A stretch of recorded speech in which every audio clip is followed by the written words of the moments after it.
Good evening, everyone. Welcome to another session, another free session on Botany Insider's YouTube channel.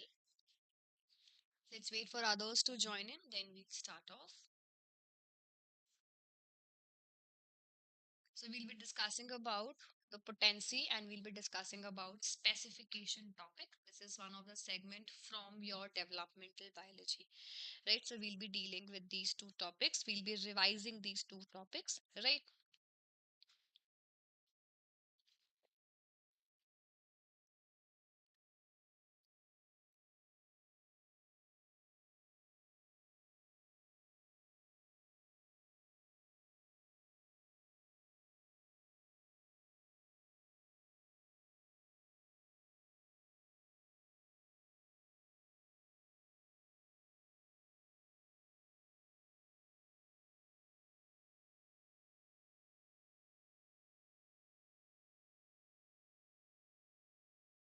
Okay, let's begin with the same.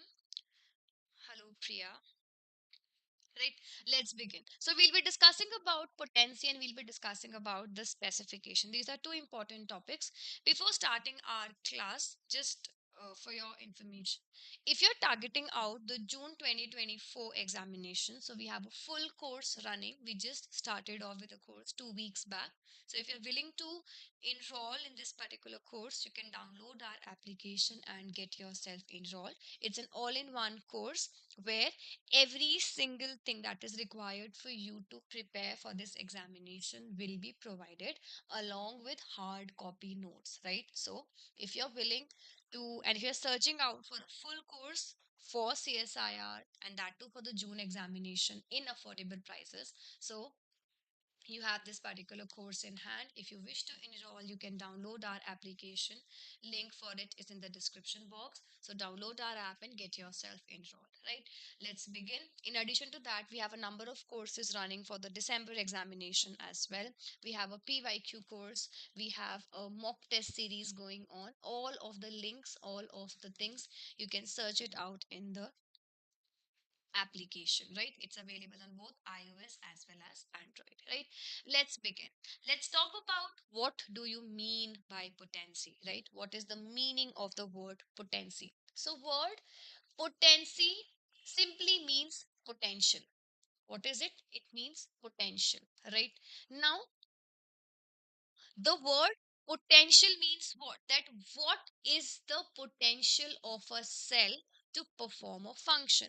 What is the potential of a cell to get distinguished or to get differentiated into various different types of cell? And based upon the potential, based upon the potency, we have various groups, various classifications of the potency. So you have a totipotent cell, you have a pluripotent cell, we have multipotent, and we have nullipotent. Let's understand about each one of them in detail. First one is a totipotent cell. So what do you mean by a totipotent cell? So a totipotent cell is the one which has the capacity to give rise to all the cell types that are there in the body and in the extra embryonic tissues, that is a zygote. A zygote is a totipotent cell. That is, it can differentiate into any and every type of cell in the and all, like all the type of cells of the body and also the extra embryonic tissues. Second one is a pluripotent cell. What do you mean by a pluripotent cell? So a pluripotent cell is the one which is capable of giving rise to all the cell types except for the zygote or except for the extra embryonic tissue cells, right? So remember, totipotent is the one which is capable of giving rise to all the cell types and the extra embryonic tissues. Pluripotent are the ones which are capable of giving rise to all the cell type but not the extra embryonic tissues. Then you have multipotent. When a cell is capable of giving rise to all the same lineage of the cell. For example, the cell or the blood cells that we have, right? So a blood cell is the one which can give rise to all the cell lineages of the type, that is the white blood cell also, the red blood cells also, and all the other type of compositions that we have in our blood cells, right? So multipotent cells are the ones which are capable of giving rise to all the cell types of a particular tissue or a particular organ, right? What is a multipotent cell? The one which is capable of giving rise to all the cell types of a particular organ or a tissue. Remember this. Nullipotent, which is not capable of giving rise to other types, but they can differentiate in themselves. But that is not what potency defines. Potency defines potential. So, coming or getting converted into a similar type, that is division, that is not potency. That's why when the cell is not able to differentiate into any other cell type, we call it a nullipotent cell, right? So remember, totipotent cells are the ones which are capable of giving rise to all the cell types and the extracellular tissues. Then you have pluripotent, which is capable of giving rise to all the cell types except for your extra embryonic tissue. Then you have multipotent cell, the one which is capable of giving rise to all the cell types of a particular organ or a particular tissue. Then last one is your nullipotent, which is not capable of giving rise to any of the other cell type, right? So remember about all these things. If it's clear, then we'll move forward to the next one, right? Just check whether it's clear or not, everyone. If you're there in the class, please make sure that you participate.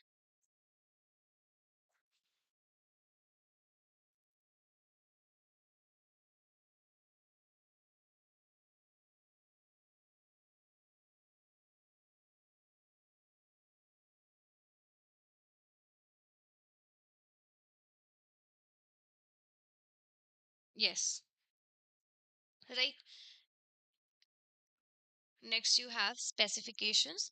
There are two types of specifications. One is a autonomous specification. The other one is a conditional specification. From this question have been asked in the PYQs in the previous years. In addition to that, from here as well, we have received questions, be it your totipotent, pluripotent, multipotent. We have got questions from this segment as well, right? So remember about this. First one is totipotent, pluripotent, multipotent, and the nullipotent. Last one is related to the specification. So first one is autonomous specification. Second one is conditional specification, right? Autonomous specification and conditional specification. Autonomous. Auto means self, right? So when the fate of the cell, what do you mean by the fate of a cell? So fate specifically means that what is the final resultant that this cell can get converted into, right? So autonomous specification occurs when the fate of the cell is determined by the factors that are intrinsic to the cell itself. That is, when a cell is determined, let's say that the cell is determined to get converted into a kidney cell. So this is, and it converts into the kidney cell only. So autonomous specification is when the cell is determined by the factors that are intrinsic to the cell itself, right? This is what autonomous is. It does not, like, the cell in itself has the information. It in itself has all the instructions that are required for it to get converted into the next type, right? Then you have the conditional specification. So what is conditional specification? So when the specification is based upon or it relies on the external factors, or it relies on the external cues, external uh, what do we say, interactions with the neighboring cell and everything. That is what a conditional specification is, right? Then you have the next one, that is your first one, autonomous, when the cell is dependent upon, or when the cell is like based upon the internal factors, when the cell is working based upon what information that it have on its own, and conditional is when it works based upon the surrounding scenarios, right? This is the difference between conditional specification and your autonomous one. Look at the first one. Autonomous specification, it occurs when the fate of the cell is determined by the factors that are intrinsic to the cell itself. In other words, cell contains all the information, all the required content in itself, and it does not require or it does not interact with the surrounding tissues. Conditional specification is that when it interacts with the surrounding tissue, and then it is which is influencing the determination, which is influencing the fate of that cell. Right now the signals can be positive or negative regulators of the gene expression. So conditional specification is much more prevalent in the later stages of the embryonic development. Over here we have other terms also like specification, determination, differentiation, labile phase, autonomous phase, all those things. So that's a complete different segment altogether. Right. So these are the two topics you should keep in mind. You can get experimental questions very easily from this segment. In addition to that, from tomorrow, we'll be dealing with the general aptitude questions. Okay. We'll be dealing with the general aptitude practice also. It will help you, like in the free classes itself, I'll be taking up general aptitude classes also. If you wish to like join in the class, you can join every day at 8 p.m, right? So these are the things for today. I hope it's clear. We have full course ongoing for the December 2024, like for the June 2024 examination. If you wish to enroll in the same, the link for the same is in the description box. So download our application and get yourself enrolled in the same. Let's meet tomorrow now. Bye everyone.